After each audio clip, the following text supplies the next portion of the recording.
அதாவது எப்படின்னா சிவபெருமான் கிட்ட நம்ம வணங்க போறோம் இல்லையா, வணங்க போயிட்டு சுவாமி கிட்ட நம்ம இதை வேணும் அதை வேணும்னு சொல்லி நம்ம கேட்கிறோம் இல்லையா.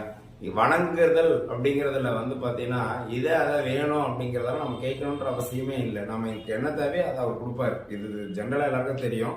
இதை கேட்டு நம்மளா நம்மள குறைச்சிக்க வேண்டாம். சுவாமி நல்லா நிறையவே கொடுப்பாரு. சரி, அது ஒரு பக்கம் இருக்கட்டும்.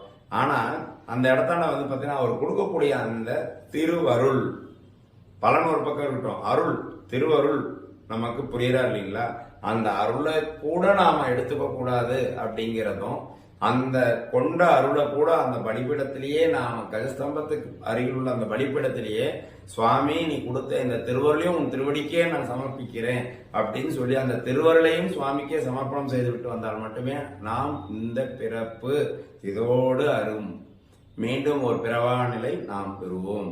இந்த பிறப்பிற்கு தேவையான அன்னன்னைக்கு தேவையான அவன் பகவான் பாடியை அளந்துட்டு தான் இருப்பாரு. ஸோ உனக்கு தேவையானது என்னவோ அதுக்கு உனக்கு கரெக்டா அந்தந்த நேரத்துக்கு வந்துட்டு தான் இருக்கும். அந்த நேரத்தில் நீ எதுக்கு தேவை இது தேவை அது தேவைன்னு கேட்கணுன்ற அவசியமே கிடையாது. ஸோ அந்த சமயத்துக்கு அவர் என்ன கொடுக்குறாரோ அதை நீ வாங்கிட்டு போயிட்டே இரு. அருளை வேற நீ சேர்த்துக்கிட்டே வந்தீங்கன்னாக்கா திருவருள் கணக்கு இன்னும் உனக்குள்ள ஏறிட்டே போகுதுன்னு மீண்டும் ஒரு பிறப்பு அங்க இருக்குன்னு அர்த்தம். ஏன்னா நல்வினை என்ற கணக்குல தான் இந்த திருவருளும் சேர்ந்துட்டு வருது. ஸோ இப்ப பாத்தீங்கன்னா இந்த திருவருளும் வினையில தான் போய் சேருதுங்கிறத இப்ப நீங்க தெரிஞ்சுக்கிட்டீங்க.